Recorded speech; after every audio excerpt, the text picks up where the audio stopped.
Paus pembunuh menyerang manusia. Jika Anda pernah melihat video paus menyerang orang, Anda mungkin pernah melihat yang ini. Paus itu dengan agresif melompat keluar dari air dan menenggelamkan perahu nelayan. Terlihat sangat nyata sehingga jarang ada yang meragukan apakah itu palsu atau tidak. Kami senang berbagi dengan Anda. Untuk mengedit efek ikan melompat dari air agar terlihat seperti itu memang tidak mudah. Itu harus dilakukan oleh seseorang yang cukup mahir dalam teknik pembuatan film. Dan memang benar itu dibuat oleh komputer. Orang yang memposting video mungkin hanya ingin memamerkan hasil yang telah mereka lakukan. Tapi itu disebarkan dengan kecepatan cahaya. Orang yang membagikannya terlebih dahulu adalah orang yang bersalah. Dia membuat cerita dan mengklaim itu benar. Izinkan saya memberi Anda beberapa informasi, di alam liar, tidak pernah ada kasus paus pembunuh yang tercatat menyerang manusia. Mereka memiliki nama pembunuh, karena mereka selalu siap menyerang hewan apapun di laut, kecuali manusia.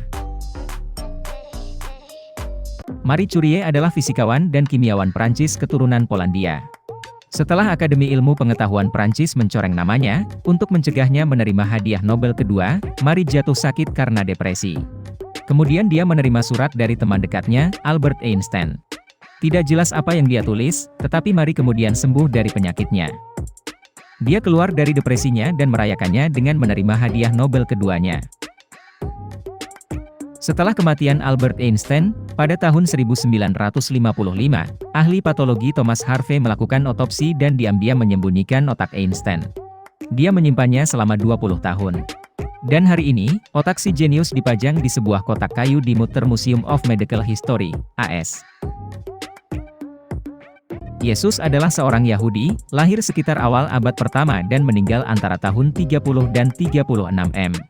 Mungkin hanya sedikit orang yang tahu, pada awalnya di dalam Alkitab, dia tidak disebut Yesus, tetapi disebut Yesus.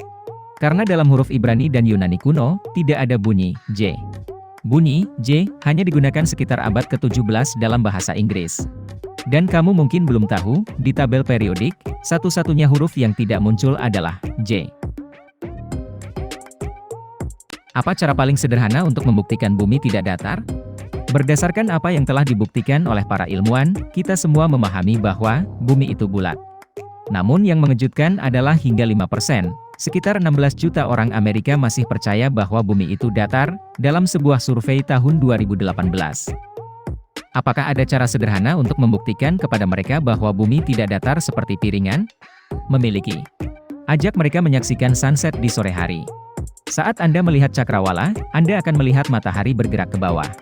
Artinya pada malam hari, matahari benar-benar berada di bawah bumi. Jika datar, maka seluruh dunia tidak akan melihat matahari dimanapun.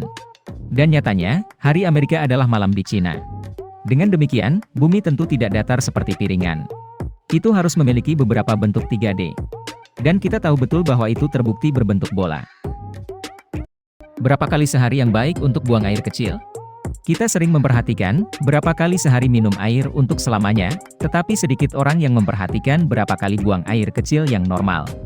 Menurut para ahli, rata-rata orang buang air kecil 5-9 kali sehari adalah normal, sebaiknya 8 kali sehari.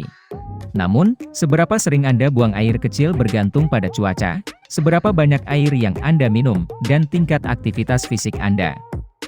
Tapi itu juga tidak melebihi 10 kali sehari. Bila lebih dari 10 kali lipat, dan volume urin sangat sedikit, kurang dari 400 ml sehari, kemungkinan kandung kemih atau uretra Anda bermasalah.